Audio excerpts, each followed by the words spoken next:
Next जो बेटा अपना टॉपिक है वो है ऑप्टिकल इंस्ट्रूमेंट्स। Optical instruments.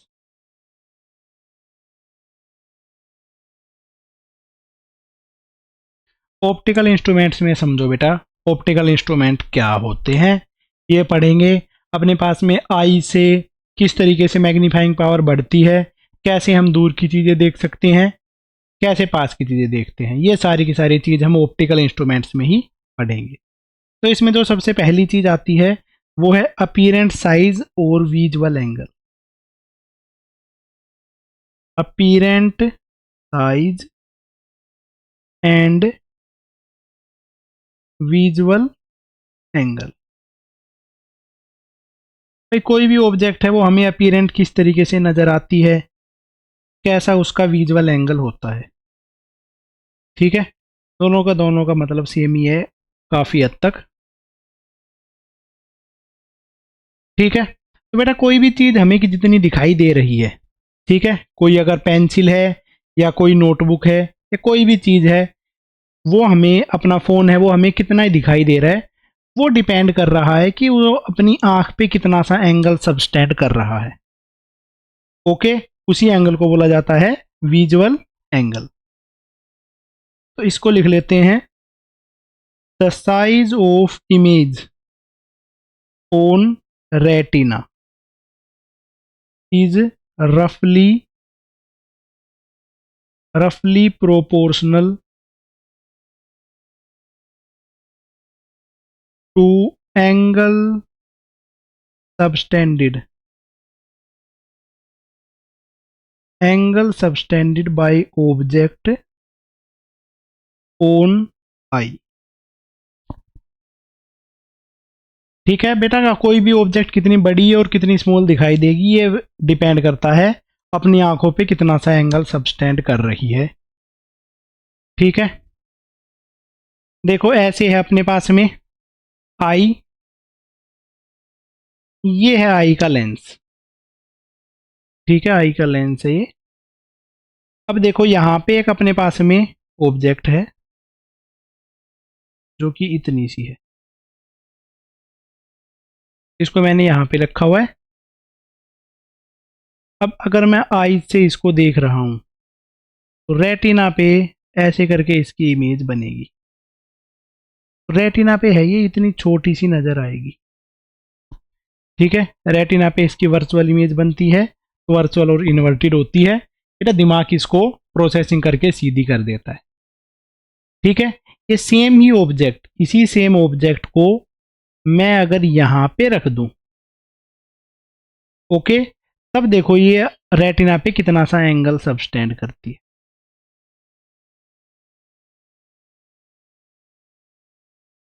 अगर बेटा इस ऑब्जेक्ट को मैंने यहाँ पे रखा था तो इसने इतना सा एंगल सबटेंड किया। ठीक है, इतनी बड़ी सी अपने पास में इमेज नज़र आ रही है। ठीक है, पहले केस में जो एंगल सबटेंड हुआ था वो इतना सा था, दूसरे केस में जो आई पे एंगल बना है वो इतना सा है। तो दूसरे केस में जो एंगल बना है वो ज़्यादा है, सेम ही ऑब्जेक्ट है, बस पास में लेके आने से वो ज़्यादा साफ दिखाई देने लग गई। ओके बेटा, यही होता है अपने पास में विजुअल एंगल, जो एंगल बना रही है आई पे, इस एंगल को बोलते हैं विजुअल एंगल। और इससे ही ऑब्जेक्ट का अपीरेंट साइज मैटर करता है।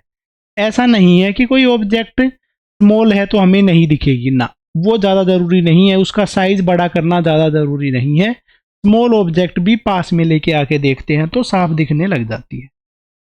ठीक है, closer is the object more is apparent size. जितनी ज़्यादा क्लोज ऑब्जेक्ट होगी उतना ही ज़्यादा उसका साइज होगा। ठीक है, और अपने पास जो ऑप्टिकल इंस्ट्रूमेंट है उनका यही यूज है। ठीक है, ऑप्टिकल इंस्ट्रूमेंट है उनका क्या ही यूज है बेटा, ऑप्टिकल इंस्ट्रूमेंट है वो विजुअल क्वालिटी मतलब विजुअल क्लियरिटी को ही इंक्रीज करने के लिए यूज किए जाते हैं। ओके, तो optical instrument are used to increase visual angle, visual angle to improve clarity. Visual angles का यूज यही होता है। ठीक है, अब से पहले तक हम जो भी पढ़ते आए थे वो था अपने पास में बेटा मैग्निफिकेशन। मैग्निफिकेशन, मैग्निफिकेशन का ऐसा नहीं है कि कोई भी रोल नहीं है, रोल है इसका भी। ठीक है, बट ज्यादा जो रोल है वो विजुअल एंगल का है, विजुअल एंगल बढ़ा देंगे तो ज्यादा सही रहेगा। मैग्निफिकेशन का फॉर्मूला होता है बेटा height of image upon height of object. अब तक जो चीज पढ़ते हुए आए थे, लेंस से जो बढ़ता था वो अपने पास में यही है, इसी चीज को भी चेंज कर सकते हैं। बट अगली जो चीज हम पढ़ने वाले हैं वो है बेटा magnifying power.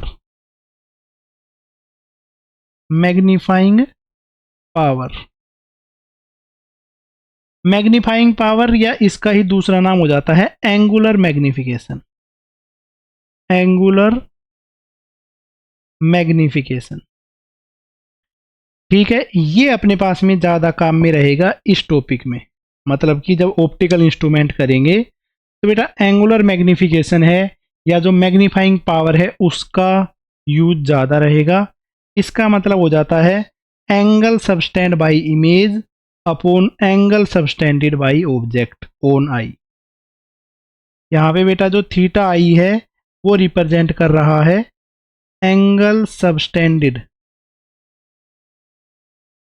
Angle subtended by image on eye. Eye पे इमेज ने कितना सा एंगल सबस्टेंड किया है। और थीटा ओ है वो रिप्रेजेंट कर रहा है angle subtended by object on आई। अपनी आई पे ऑब्जेक्ट ने कितना बड़ा एंगल सबस्टेंड किया है और अपनी आई पे इमेज ने कितना बड़ा एंगल सबस्टेंड किया है। ठीक है, इन दोनों का जो रेशियो है ये। ठीक है, इसको बोला जाएगा मैग्नीफाइंग पावर या फिर एंगुलर मैग्निफिकेशन। ओके, अब बेटा अपने पास में angle subtended by object, object कितना एंगल सबस्टेंड कर सकती है। भाई ऑब्जेक्ट जो एंगल सबस्टेंड कर सकती है वो चीज अपने लिए इंपॉर्टेंट हो जाती है। ठीक है, अब देखो बेटा ये है अपने पास में आई, ये है आई का लेंस। ठीक है, ये मैंने प्रिंसिपल एक्सिस बना दी है। भाई ऑब्जेक्ट जो है वो सबसे अच्छा एंगल कब बनाएगी। ऑब्जेक्ट है वो सबसे ज्यादा एंगल बेटा जब बनाएगी जब ऑब्जेक्ट को हम सबसे पास में ले आएंगे। अगर हमारे पास में जैसे कि कोई ऑब्जेक्ट है, जैसे कि पेन ही है, पेन को हमने 5 मीटर दूर रखा है, भाई साफ साफ दिखाई नहीं दे रहा है। नोटबुक को हमने 10 मीटर दूर रखा है तो उसके ऊपर लिखे हुए अक्षर है वो हमें साफ दिखाई नहीं दे रहे हैं। तो उस केस में हम ऑप्टिकल इंस्ट्रूमेंट यूज नहीं करेंगे, उसको नोटबुक को उठा के अपनी आंखों के पास में ले आएंगे। ठीक है, उसको सबसे ज्यादा पास में कहाँ पे लेके आ सकते हैं, जो आई का सबसे नियर पॉइंट है वहां पे। तो ऐसे ही केस में जब हमें मैग्निफिकेशन चाहिए होगा ऑब्जेक्ट का तो पहली प्रायोरिटी क्या होगी कि उस ऑब्जेक्ट को आई के नियर पॉइंट पे लेके आएंगे। ठीक है, अब जो नियर पॉइंट पे जो एंगल बन रहा होगा वो वाला एंगल होता है बेटा एंगल सबस्टेंडेड बाय ऑब्जेक्ट। तो ऑब्जेक्ट जो एंगल सबस्टेंड करेगी वो वाला फॉर्मूला होगा ये। अब ये इसमें आर्क वाला फॉर्मूला लगा लेते हैं, theta is equal to arc upon radius. Arc है वो है एच नोट और यहाँ पे जो रेडियस है वो है डी। तो थीटा ओ इसकी वैल्यू हमेशा यही होगी height of object upon D. इसमें और कुछ नहीं करना है हमें। ठीक है, जो अपने पास में डी है ना उसको बोलते हैं बेटा नियर पॉइंट ऑफ आई। आई से सबसे पास का जो पॉइंट हमारे पास में रहता है वो जहां पे साफ देख सकते हैं जो कि 25 सेंटीमीटर होता है। या फिर बेटा इसका दूसरा नाम हो जाता है least distance of distinct vision. Least distance of distinct vision. या least distance of clear vision, ठीक है, वो सबसे पास का पॉइंट जहां पे सबसे पास में देखा जा, सबसे अच्छा देखा जा सकता है।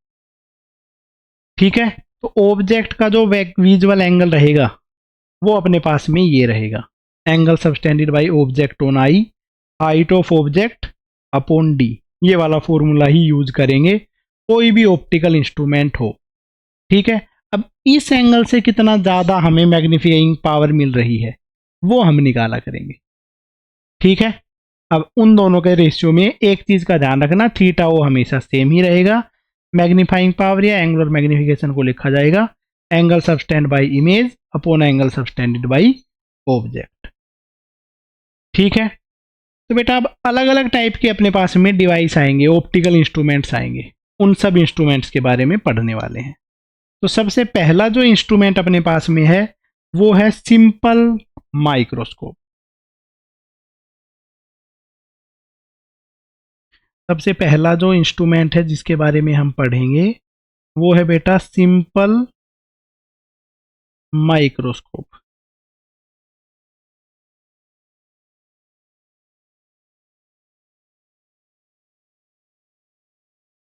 सिंपल माइक्रोस्कोप का मतलब हो जाता है एक अपने पास में एक कन्वर्जिंग लेंस ले रखा है जो कि मैग्निफिकेशन के लिए यूज कर रहे हैं, ऐसा ये होता है, a converging lens that is used for magnification. Converging lens का यूज कर रहे हैं मैग्निफिकेशन को प्रोड्यूस करने के लिए, ये होती है एक सिंपल माइक्रोस्कोप। बेटा सिंपल माइक्रोस्कोप में दो तरीके से इमेज फॉर्मेशन होगी। ठीक है, दो केस हम करके पढ़ेंगे। सबसे पहला जो केस होगा वो केस देखो क्या है, जो इमेज है इमेज को नियर पॉइंट पे बनाएं, अगर आई के सबसे पास वाले पॉइंट पे इमेज बनाएंगे तो सबसे ज़्यादा मैग्निफिकेशन हमें मिलेगा। तो ये है कि अपने पास में इमेज एट नियर पॉइंट, आई के सबसे पास वाले पॉइंट पे इमेज, या फिर इस केस में ही हमें क्या मिलने वाला है, मैक्सिमम मैग्निफिकेशन। ठीक है, या मैक्सिमम मैग्नीफाइंग पावर। अब बेटा सबसे आई के सबसे पास वाली जगह पे हम ऑब्जेक्ट को रख के देखते हैं तो उस केस में आईज पे स्ट्रेन भी बहुत ज़्यादा पड़ता है। जैसे कि अगर हम आसमान में तारे देखेंगे तो बेटा अपनी आंखों पे कम स्ट्रेन होगा, पर अगर हम फ़ोन को चलाएंगे या किताब पढ़ेंगे तो आईज पे ज़्यादा स्ट्रेन होगा। ठीक है, तो पास के पॉइंट पे जो भी चीज़ें रख के देखते हैं वहाँ से आईज पे स्ट्रेन भी ज़्यादा रहता है। ठीक है, या फिर इसको बोल सकते हैं मोस्ट स्ट्रेन ऑन आई, ये है फर्स्ट केस। इनमें से कुछ भी चीज़ लिखी आए फर्स्ट केस के बारे में ही बात हो रही है, maximum magnification, most strain on I, या फिर इमेज एट नियर पॉइंट। तीनों का मतलब सेम ही है, तीनों के मतलब में कोई भी डिफरेंस नहीं है। ठीक है भाई, और की स्पेलिंग को ज़्यादा अच्छा बना दिया है लोग। तो इस केस में बेटा जो डायग्राम है वो बनाता हूं मैं। ये अपने पास में है प्रिंसिपल एक्सिस, ये हमने कन्वर्जिंग लेंस रख दिया है, ऑप्टिकल सेंटर, फोकस और ऑप्टिकल सेंटर के बीच में ऑब्जेक्ट रखते हैं तब अपने पास में ऐसा केस पॉसिबल हो पाएगा। अगर ये रे ऑफ लाइट है पैरेलल टू प्रिंसिपल एक्सिस जा रही है तो रिफ्रैक्शन के बाद में फोकस से पास होगी। ठीक है, और जो ray of light optical centre से सीधी जा रही थी वो बिना डिफ्लेक्शन डेविएशन के सीधी सी चली जाती। ठीक है, इस केस में अब अपने पास में अगर इन दोनों रेज ऑफ लाइट को, क्योंकि एक्चुअल में मीट नहीं करेंगी, अब इनको हमने वर्चुअली एक्सटेंड करके मीट करवाया तो एक अपने पास में वर्चुअल ऑब्जेक्ट यहाँ पे बन जाती है। सामने की डायरेक्शन में इस तरफ तो नहीं मीट करेंगी बट वर्चुअल ऑब्जेक्ट एक बन जाती है। इस केस में ये है बेटा हाइट ऑफ ऑब्जेक्ट, ये है अपने पास में हाइट ऑफ इमेज। ओके भाई, बिल्कुल सही बात है। अब बेटा अपने पास में क्वेश्चन में क्या रिक्वायरमेंट थी कि जो इमेज है वो नियर पॉइंट पे बने। तो जो इमेज बनी है वो अपने पास में नियर पॉइंट पे बनी है। ठीक है, तो इमेज का डिस्टेंस ऑप्टिकल सेंटर पे से डी है। ऐसा मान लेते हैं इस लेंस से हम देख रहे हैं, ऑलमोस्ट आंखों के पास में रखा हुआ है इसको, तो जो इमेज बनी है वो डी डिस्टेंस पे बनी है। अब जो बेटा इमेज आंखों पे एंगल बना रही है वो वाला एंगल ये एंगल होगा, एंगल सबटेंडेड बाई इमेज, या यही एंगल को हम ये भी लिख सकते हैं इस तरफ से, theta I, angle subtended by image. ये एंगल ही हमें निकालना है। ठीक है, एंगल सबटेंडेड बाई इमेज ये ही हमें निकालना है। और बेटा इसको हम किसी भी तरीके से निकाल सकते हैं। इसका वैल्यू क्या हो जाती है, height of image upon image तक का डिस्टेंस टी। ठीक है, हाइट ऑफ इमेज निकालना थोड़ा सा मुश्किल होगा, 2-4 स्टेप्स इसमें ज़्यादा लगेंगे, या इसकी बजाय हम ऐसा कर लें, ये थोड़ा सा इजी लग रहा है मुझे, ये इस ट्राइंगल का यूज कर लेते हैं, height of object upon distance of object, या डिस्टेंस ऑफ ऑब्जेक्ट, जिसको मैंने यू से लिख दिया है।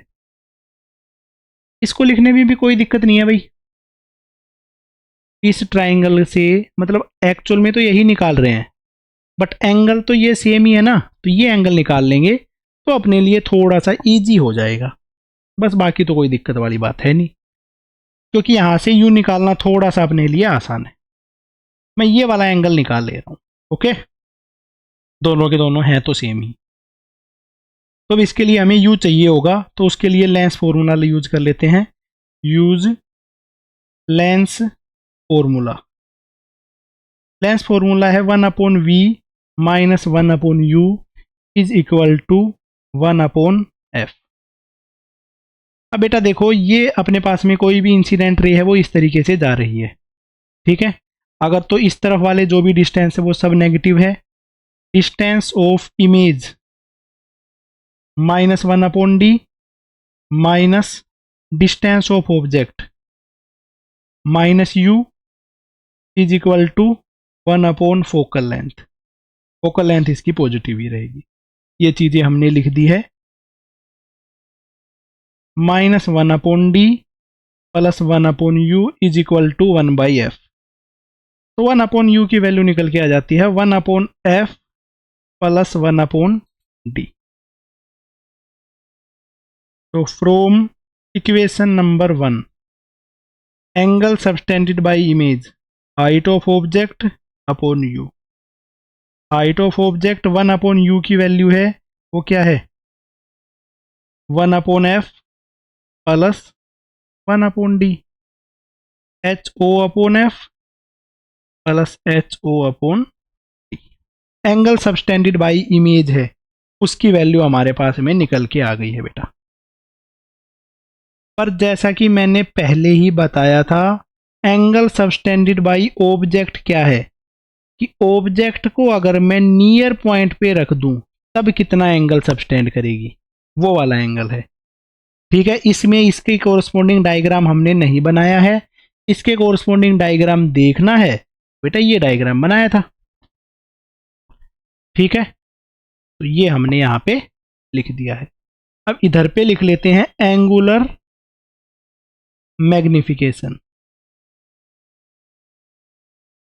एंगुलर मैग्निफिकेशन या फिर magnifying power, angle subtended bye image upon angle subtended by object. Image जो एंगल सबटेंड करेगी वो है ho/f plus ho/d divided by height of object upon d। Okay बेटे, यहां से ho से कॉमन लेके ho कैंसिल कर दिया, d ऊपर चला गया, ये बचा है d plus f plus d by d। Magnifying power है उसकी वैल्यू बन जाती है 1 plus d by f।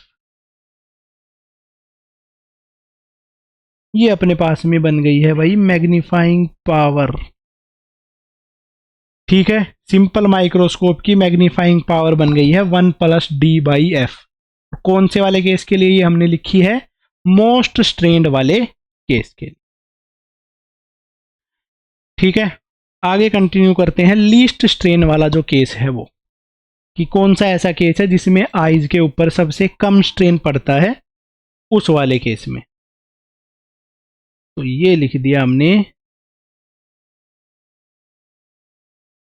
Case number 2।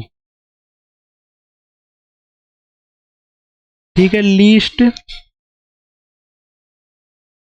Strained I, eyes में जब सबसे कम स्ट्रेन हो। और ये केस कब बनता है?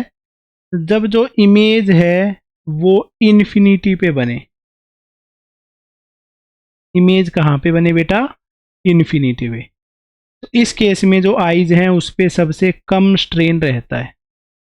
ठीक है, ये चीज मैंने पहले भी बताई थी। कोई बहुत दूर की ऑब्जेक्ट है या चांद सितारों को देखते हैं तो वो हमें उस केस में आंखों पे स्ट्रेन जो है वो सबसे कम आता है, वो वाला केस है।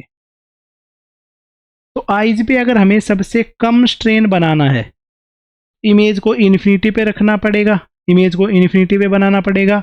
और इमेज इन्फिनिटी पे कब बनती है? जब ऑब्जेक्ट को हम फोकस पे रखते हैं। ऑब्जेक्ट को कहाँ पे रखा गया है? प्रिंसिपल फोकस पे।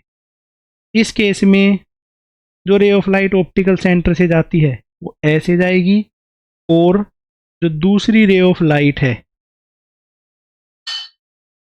वो अपने पास में इससे पैरेलल ही निकल जाएगी। तो पैरेलल टू प्रिंसिपल एक्सिस आई थी वो। ये है हाइट ऑफ ऑब्जेक्ट। इमेज जो है वो तो इन्फिनिटी पे बनेगी। इमेज का डायग्राम वैसे भी नहीं बना सकते। अब बेटा जो इमेज का विजुअल एंगल होगा वो ये होगा कि भाई इमेज के लिए तो क्योंकि ऐसे ही देखना पड़ेगा ना, इन्फिनिटी की इमेज है। ठीक है, और यहां तक का जो डिस्टेंस है वो है फोकल लेंथ। इस केस में तो अपने को यही वाला एंगल निकालना है, तो इस एंगल के लिए इसी ट्राइंगल का ही यूज करना बच जाता है। तो angle subtended by image, height of object upon focal length. और दूसरी चीज हमें पता ही है, एंगल सबस्टेंडेड बाई ऑब्जेक्ट, उसकी वैल्यू क्या आती है? Height of object upon least distance, H O upon D. Okay बेटा, तो अब हम लिखने वाले हैं मैग्नीफाइंग पावर। तो मैग्नीफाइंग पावर, जिसको m से लिखेंगे, angle subtended by image upon angle subtended by object. Image का एंगल होगा H O upon F, object का एंगल होगा एच ओ अपॉन डी।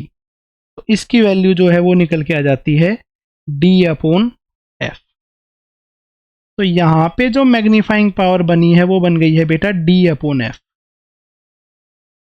ठीक है, सबसे ज्यादा स्ट्रेन वाले केस में अपने पास में मैग्नीफाइंग पावर बनी है 1+d/f।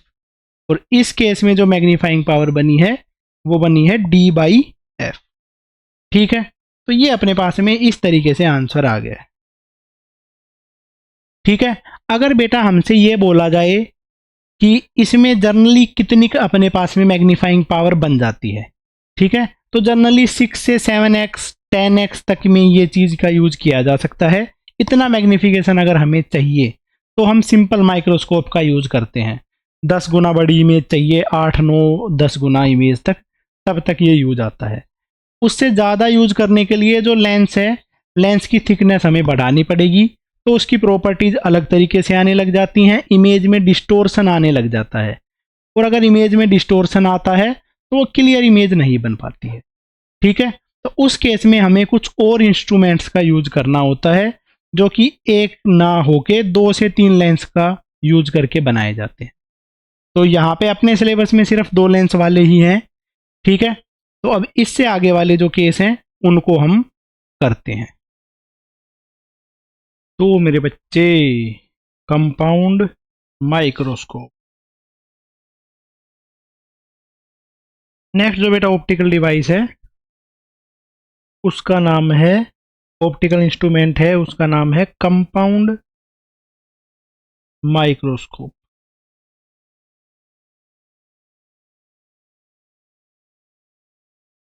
कंपाउंड माइक्रोस्कोप में समझना बेटा कैसे रहता है।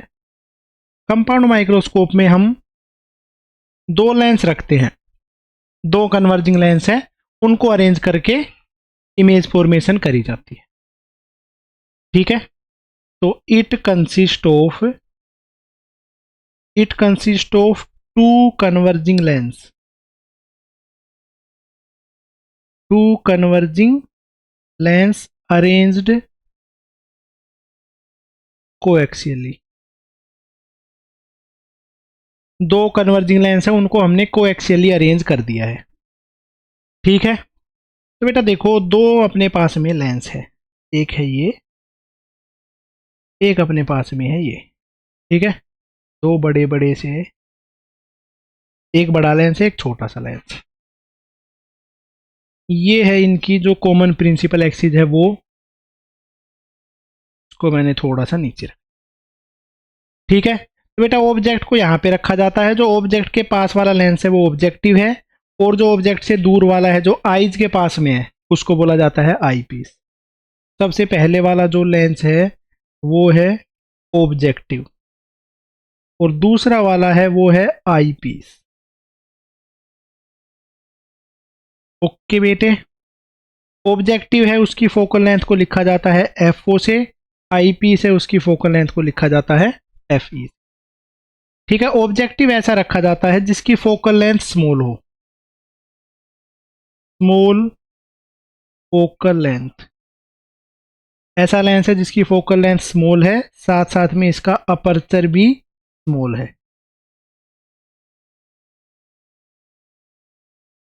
स्मॉल फोकल लेंथ है, स्मॉल इसका अपर्चर है। ठीक है, दूसरा है बेटा अपने पास में आई पीस। आई पीस की लार्ज फोकल लेंथ है और लार्ज ही अपर्चर है, लार्ज फोकल लेंथ और साथ साथ में लार्ज अपर्चर।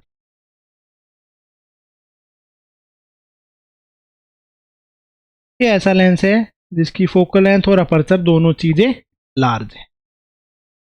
ठीक है बेटा, लार्ज अपर्चर है मतलब कि ज्यादा लाइट को कैप्चर करेगा, स्मॉल अपर्चर है स्मॉल लाइट को कैप्चर करेगा। लार्ज फोकल लेंथ है तो उसकी पावर लार्ज होगी, अपना मैग्निफिकेशन भी ज़्यादा देगा, ये वाला मैग्निफिकेशन है ये कम देता है, ऐसा रहता है। ठीक है बेटा, अब जो ये दोनों लेंस रखे हुए हैं, इन दोनों लेंस के बीच का जो गैप है उसको बोला जाता है लेंथ ऑफ माइक्रोस्कोप या फिर ट्यूब लेंथ। ठीक ठीक है, उसके बारे में लिखेंगे अब। चलो ठीक है, तो बेटा देखो इसमें ये है, एक ऑब्जेक्ट है जिसकी हाइट है h, और ऑब्जेक्ट है उसका नाम है ए बी। वो अपने पास में u और डिस्टेंस से रखी हुई है, ऑब्जेक्टिव से उसका जो ऑब्जेक्ट का डिस्टेंस है उसको u से लिख दिया, o ऐसे लिख दिया। ठीक है, अब इस फर्स्ट की वजह से बेटा इमेज फॉर्मेशन होगी, जो रेज ऑफ लाइट है वो यहाँ से जाएंगी, फिर उसके बाद में इस तरीके से फोकस से निकलेंगी, ऐसे करके ऑप्टिकल सेंटर से निकलेंगी। अब इसका फोकस स्मॉल है तो मान लेते हैं भाई यहीं पे इसकी इमेज बन गई, पहली इमेज बन गई है ए डैश बी डैश। इस तरीके से फर्स्ट इमेज यहाँ पे बेटा बन गई है इसकी।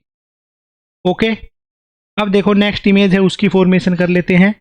नेक्स्ट से जो रे ऑफ लाइट है पैरेलल टू प्रिंसिपल एक्सिस जा रही है वो तो सीधी ही चली जाएंगी, और जो रेज ऑफ लाइट है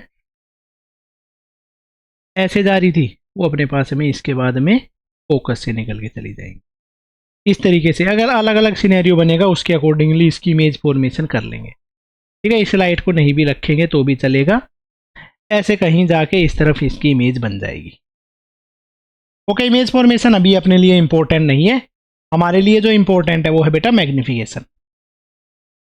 ओके, साथ साथ में इनको पर एरो से प्रॉपरली तो रिप्रेजेंट कर ही देते हैं, एटलीस्ट ऐसे है अपने पास में। ठीक है, फाइनल इमेज है उसका हमें डिस्टेंस नहीं लिख रहे हैं। ये वाली जो है ये अपने पास में पहले ऑब्जेक्टिव के लिए अपने पास में इमेज का डिस्टेंस है तो इसको लिख दिया है वी ए से, और आई पीस के लिए जो ऑब्जेक्ट का डिस्टेंस है उसको यू ई से लिख दिया है। फाइनल इमेज का डिस्टेंस जो आएगा वो उसके अकॉर्डिंगली लिख दिया जाएगा। चलो भाई ठीक है, हाइट ऑफ इमेज है वो है एच डैश, ऑब्जेक्ट की हाइट एच टी, इमेज की हाइट है एच डैश। ऐसे करके ये अपने पास में कंपाउंड माइक्रोस्कोप का जो रफ अप्रोक्सीमेटेड डायग्राम था वो हमने बना लिया है। इसमें अपने पास में एक पैरामीटर है जो ज़्यादातर यूज किया जाता है, वो है लेंथ ऑफ माइक्रोस्कोप। माइक्रोस्कोप या फिर इसको बोलते हैं ट्यूब लेंथ,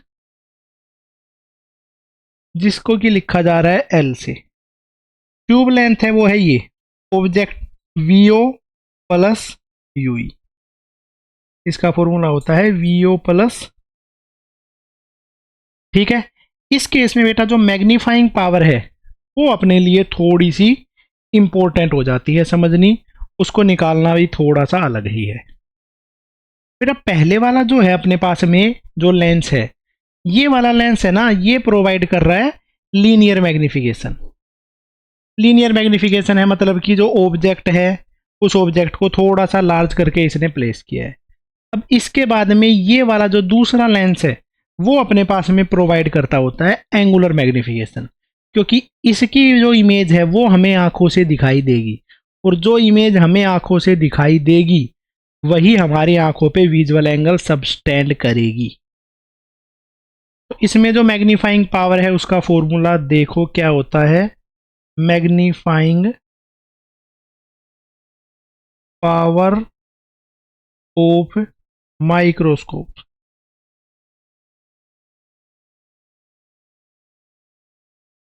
इसको स्मॉल एम से मैं लिख रहा हूं, इसका मतलब हो जाता है linear magnification of objective lens and magnifying power of eyepiece. Magnifying power और एंगुलर मैग्निफिकेशन दोनों सेम ही है, तो ये है एंगुलर मैग्निफिकेशन, ये है लीनियर मैग्निफिकेशन। एम ओ से जो मैंने लिखा है वो है मैग्निफिकेशन ऑफ ऑब्जेक्टिव।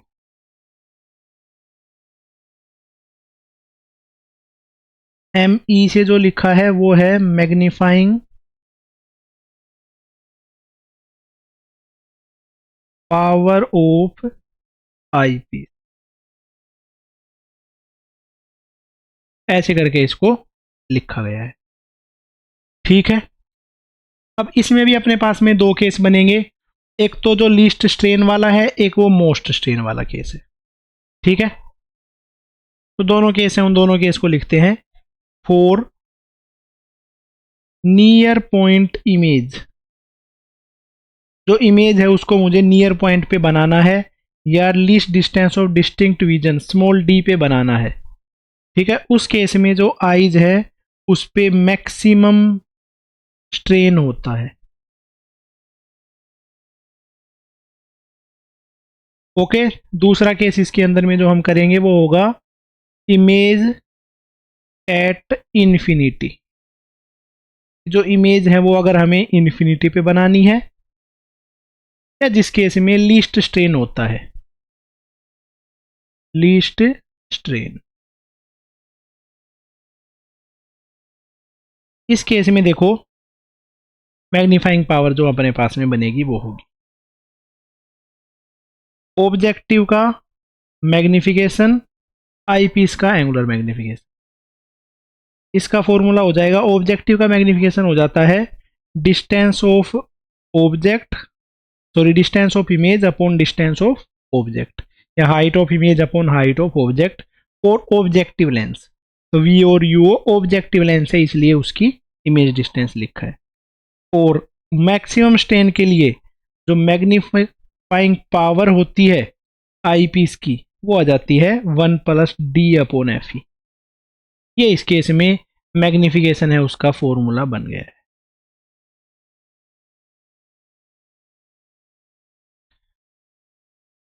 ओके मेरे बच्चे, तो इस वाले फॉर्मूले को हमने लिख लिया है। इस केस में जो लेंथ ऑफ माइक्रोस्कोप है या जो ट्यूब लेंथ है उसका फॉर्मूला है वो क्या हो जाता है, पीओ प्लस यूई। ठीक है, लिखा हुआ फॉर्मूला है, बस उसी को ही हमने लिख दिया। दूसरा केस है, हमें जो इमेज है वो इन्फिनिटी पे बनानी है। अब बेटा इमेज अगर इन्फिनिटी पे बनानी है तो उस केस में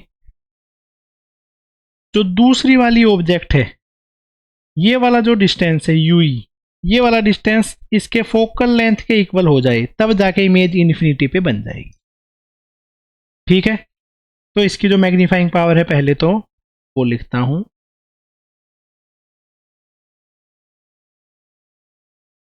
पहले वाले की मैग्नीफाइंग पावर है वो आ जाती है वीओ अपॉन मैग्निफिकेशन जो है वो ये अपॉन यूई, और इसकी वैल्यू आ जाती है डी अपॉन एफ ई। डी अपॉन एफ ई क्यों आया भाई, क्योंकि लीस्ट स्टेन वाले केस के अंदर में आई पीस की जो मैग्नीफाइंग पावर है वो डी अपॉन एफ से आएगी। बस focal length of eyepiece ही पुट किया है। Length of microscope, length of microscope हो जाएगी वीओ प्लस आई पीस की फोकल लेंथ, क्योंकि आई पीस की जो फोकस वाला पॉइंट है वहीं पे हमें पहले की इमेज बनानी पड़ेगी, तो उसके अकॉर्डिंगली ही एडजस्टमेंट करना पड़ता है। ये अपने पास में इस केस के आंसर आ गए हैं मैग्निफिकेशन के। बट बेटा जनरली क्या होता है, जनरली ऐसा है जो ऑब्जेक्टिव है उसकी फोकल लेंथ है ना वो बहुत ज्यादा स्मॉल होती है। ठीक है, जो ऑब्जेक्टिव है ये वाला जो लेंस है इसकी फोकल लेंथ बहुत ज्यादा स्मॉल है, तो हम इसको, इसकी जो ऑब्जेक्ट है इसको हम अगर जहां पे भी रख देते हैं, जैसे ये इसका फोकस है, ठीक है, तो इसके अपने पास में इतनी कम फोकल लेंथ होती है कि इसको पास में रखते हैं तो वो फोकस के ऊपर ही रखी हुई नजर आती है। ठीक है, तो जो यूओ है और जो फोकस है अप्रोक्सीमेटली सेम रहते हैं। ठीक है, ऑब्जेक्ट के पास रखा जाता है तो वो फोकस के पास ही रखी हुई मानी जाती है। तो यू और एफ ओ बहुत ज़्यादा इक्वल होते हैं या बहुत स्मॉल होते हैं, और जो इमेज बनती है ऑब्जेक्टिव की वो वेरी फार बनेगी या ऑलमोस्ट इनफाइनाइट पे बनेगी, क्योंकि यू एफ के बराबर है, फोकस पे ऑब्जेक्ट रखेंगे तो इमेज है वो इन्फिनिटी पे बनती है। और बेटा अगर इमेज इन्फिनिटी पे बन रही है, इसकी इमेज आगे बढ़ती बढ़ती इन्फिनिटी पे बन रही है, मतलब इससे बहुत ज़्यादा दूर बन रही है, ऐसा मानते हैं इसकी जो इमेज है ना वो यहीं पे ही बन रही है, इसके बहुत ज़्यादा पास में बन रही है। ठीक है, तो जो इमेज का डिस्टेंस है वो अप्रोक्सीमेटली ट्यूब लेंथ के इक्वल ही माना जाता है। ठीक है, ये इसमें कंसेप्ट यूज किया जाता है। तो ऐसा कुछ कंसेप्ट यूज कर लेंगे तो मैग्नीफाइंग पावर है उसका फॉर्मूला देखो क्या बन जाएगा, पीओ की जगह पे L upon F O 1 plus D upon F ई।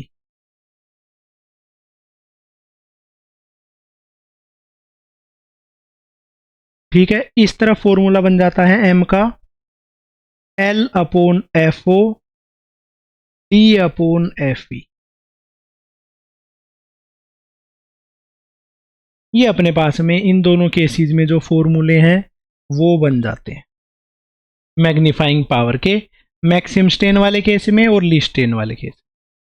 तो इन फॉर्मूलों को भी ध्यान रखना, इनका जो कंसेप्ट है ये, क्योंकि एक बार ये फॉर्मूला पूछ लिया गया था डायरेक्ट ही एग्जाम में। ओके, चलो तो इस पे बेस्ड एक क्वेश्चन कर लेते हैं।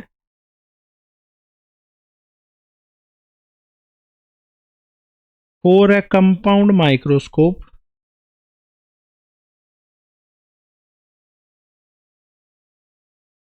Of length L, the focal length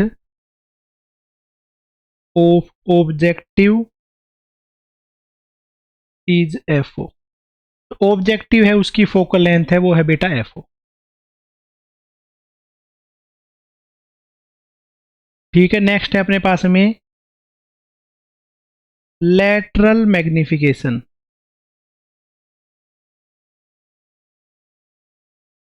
of objective is 100 and angular magnification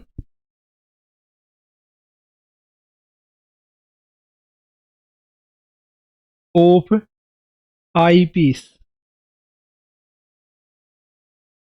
is 20. The magnifying power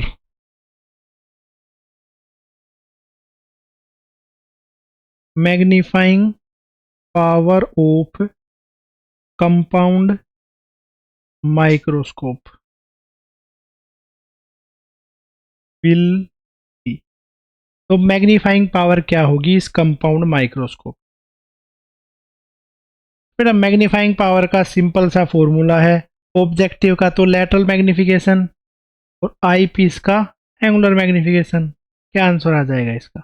2000। वही इतना सा क्वेश्चन था। ठीक है, थर्ड टाइप का जो ऑप्टिकल इंस्ट्रूमेंट है वो है अपने पास में एस्ट्रोनॉमिकल टेलीस्कोप। ठीक है, नेक्स्ट टाइप का जो अपने पास में डिवाइस है वो है भाई एस्ट्रोनॉमिकल टेलीस्कोप। एस्ट्रोनॉमिकल टेलीस्कोप का यूज किया जाता है बहुत ज़्यादा दूर की जो ऑब्जेक्ट हैं उनको देखने के लिए, एस्ट्रोनॉमिकल ऑब्जेक्ट्स को देखने के लिए, जैसे मून, सन, इतनी दूर की ऑब्जेक्ट देखनी हो तो उस केस में हम यूज करते हैं एस्ट्रोनॉमिकल टेलीस्कोप। इसके बारे में लिखते हैं एस्ट्रोनॉमिकल टेलीस्कोप।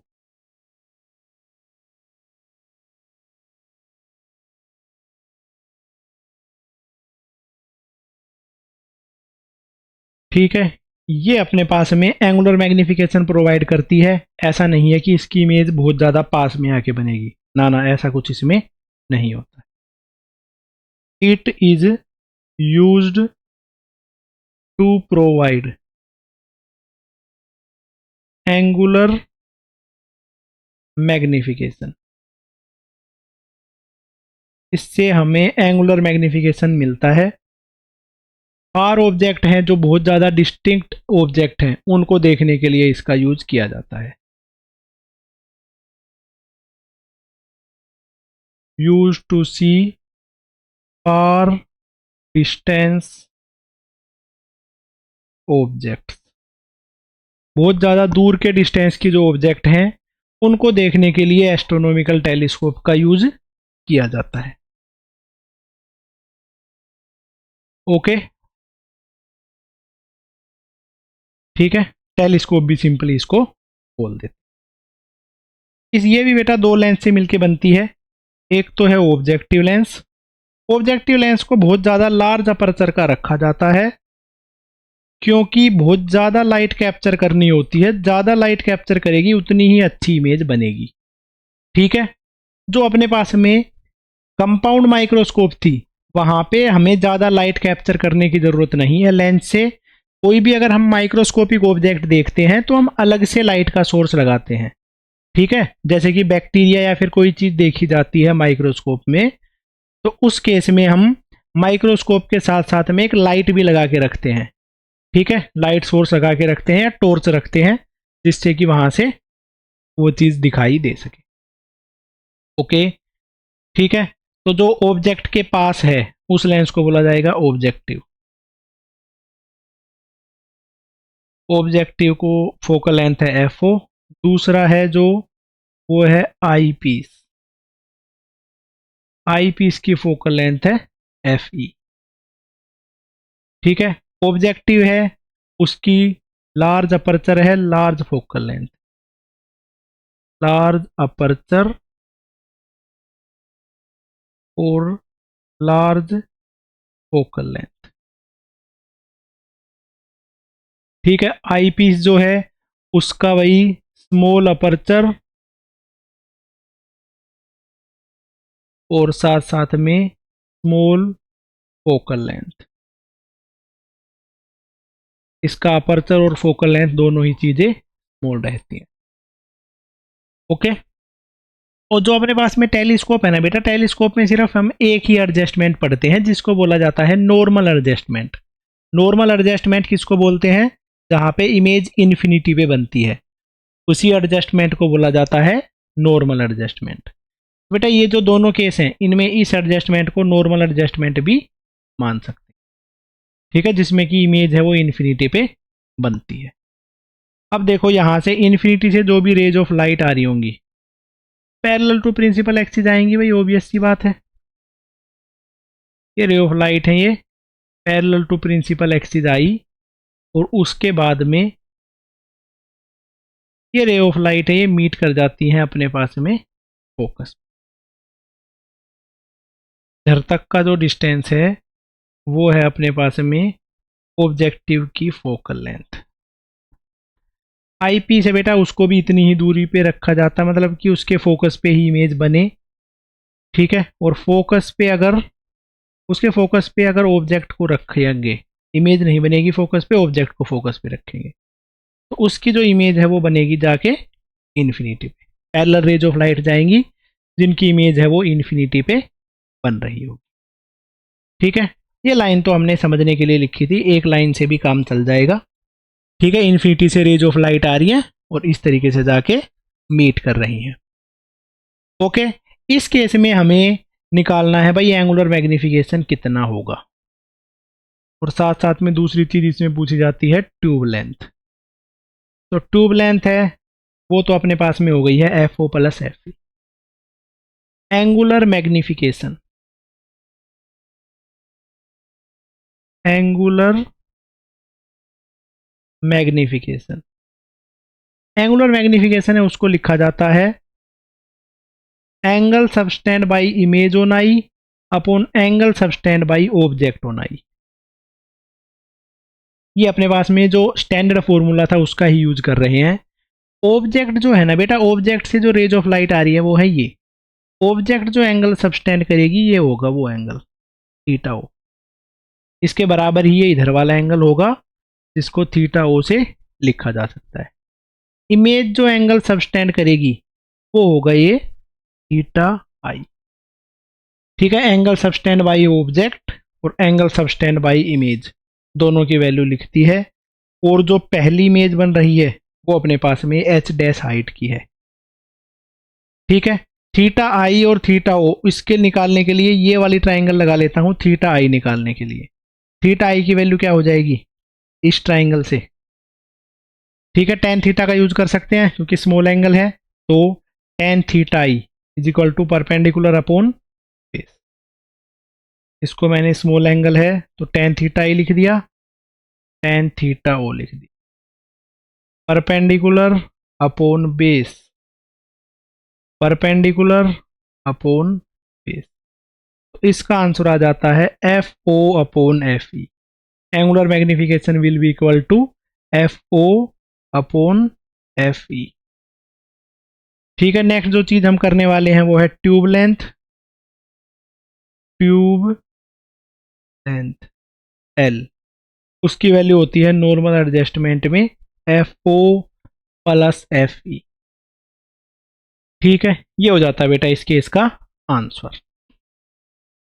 अब बेटा इसमें एक और केस भी आ जाता है, एक और टाइप की माइक्रोस्कोप भी आती है जिसको बोला जाता है रिफ्लेक्टिंग टाइप माइक्रोस्कोप, ठीक है। ये तो है रिफ्रैक्टिंग टाइप, इसमें हमारे पास में लेंस का यूज किया गया है जिनसे रिफ्रैक्शन हो रहा है। एक जो दूसरी होती है उसको बोलते हैं रिफ्लेक्टिंग टाइप माइक्रोस्कोप। उस माइक्रोस्कोप का डायग्राम दिखाता हूं और वो कैसी दिखती है वो दिखाता हूं। रिफ्लेक्टिंग टाइप टेलीस्कोप है बेटा वो इस तरीके से बनाई जाती है, ठीक है।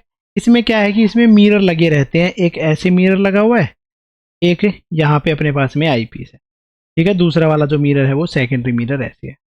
इधर से जो भी पैरेलल रेज ऑफ लाइट आ रही होंगी यहाँ से होकर रिफ्लेक्ट होके इस सेकेंडरी मिरर पे गिरेंगी और फिर इस सेकेंडरी मिरर से इस आईपीस में चली जाती हैं। तो इतना सही है, इस पे बेस्ड कोई फॉर्मूला या ऐसी कुछ भी चीज़ नहीं है। रियल लाइफ में ये वाली जो माइक्रोस्कोप है उनका ज़्यादातर यूज किया जाता है, इसलिए ये वाली माइक्रोस्कोप के बारे में आपको बता दिया है, ठीक है। अब देखो एक दो क्वेश्चन है इन पे बेस्ड, वो दोनों क्वेश्चन जो है वो करते हैं टेलीस्कोप पे बेस, ठीक है। तो देखो फर्स्ट क्वेश्चन है उसको मैं लिखता हूं। ये है बेटा अपने पास में question, N astronomical telescope of 10-fold angular magnification एक एस्ट्रोनॉमिकल टेलीस्कोप है जिसका मैग्निफिकेशन है 10, ठीक है। इसका मतलब है FO/FE, इसकी वैल्यू है 10, और इसकी जो ट्यूब लेंथ है वो है FO+FE, उसकी वैल्यू है 44 सेंटीमीटर। तो ऑब्जेक्टिव है उसकी फोकल लेंथ हमें कैलकुलेट करनी है, ठीक है। तो ऑब्जेक्टिव की फोकल लेंथ कैलकुलेट करनी है तो फर्स्ट इक्वेशन से आ गया है 10 टाइम ऑफ आई पीस, ठीक है। एक इक्वेशन बन गई है ये फर्स्ट, एक इक्वेशन बन गई है सेकंड। यहाँ से वैल्यू पुट करते हैं इस इक्वेशन में, 10FE+FE is equal to 44 centimetre, 11FE is equal to 44 centimetre, focal length of eyepiece 44/11 centimetre, मतलब कि 4 सेंटीमीटर है, ठीक है।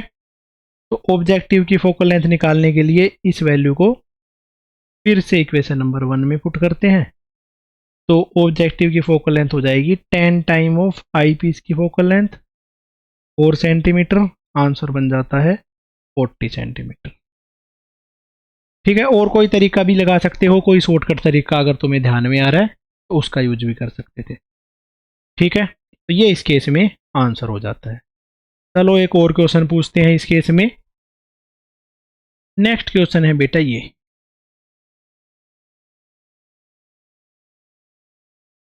N astronomical telescope has objective and eyepiece of focal length 40 centimetre और 4 सेंटीमीटर,